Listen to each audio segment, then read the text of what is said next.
Hello, I'm John Barboza from Life Enriching Hypnosis, and you are watching Hypnotism 101. Thanks for tuning in. Nicotine is a very addictive drug that has caused many people to succumb to its poisonous and even deadly grip. And what you're about to hear is just one of the many stories about just how destructive and addictive nicotine-filled cigarettes are.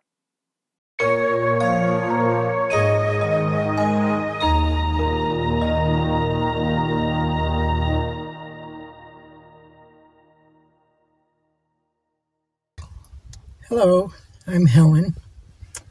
I'm 88 years old now, but I'm a former smoker for 33 years. I started smoking when I was 18 years old and commuting to Boston, and somebody saved me a seat in the smoker car, and you'd die if you sat there and didn't smoke, so I started smoking and ended up smoking a pack a day for 33 years. I didn't stop until I was 51. That was 1986. I found a booklet from the American Cancer Society. I had been warned. I remember when they had the little packages of cigarettes that said, cigarette smoking may be harmful to your health. And I thought, oh well. And then it said, cigarette smoking is harmful to your health. And finally, by 1986, I believed the warnings that were getting worse and worse. And I managed to get a booklet from the American Cancer Society, and it was on how to stop smoking in 7 days. And it had me do some really crazy things that I wouldn't ordinarily do. I thought I was too good for that. However, it started something like, in the beginning, you had to write down for a day every cigarette you smoked, what you were doing, and why you smoked it, and rate it number 1, 2, or 3 as most important and least important. By the second day, and you had to get out a jar that had a cover. By the second day, you had to eliminate all of the least important cigarettes, the number 3. Oh, well, I was just sitting talking with friends and we had a cigarette, something like that. And I managed to do that.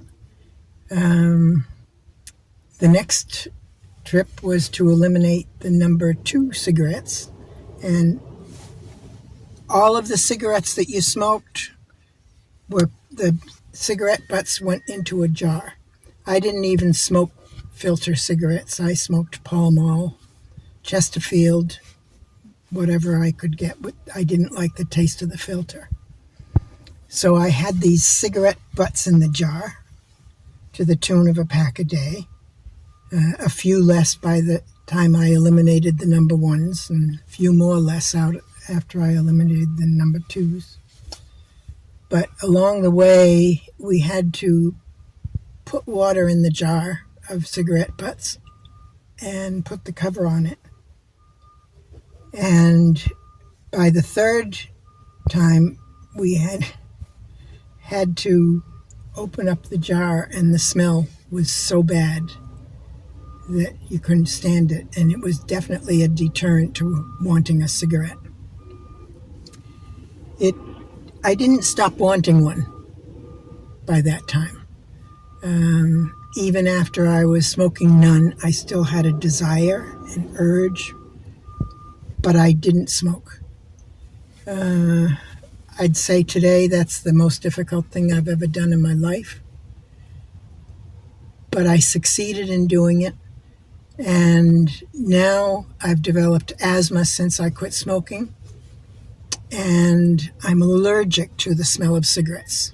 I was in apartments that were near smokers, and I was in the hospital 3 times in 3 months with asthma. And the doctor said, you have to get away from the cigarettes. So they moved me to a different apartment.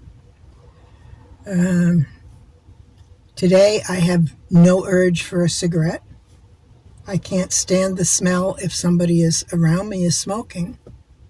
but I'm very grateful that I'm not addicted to them.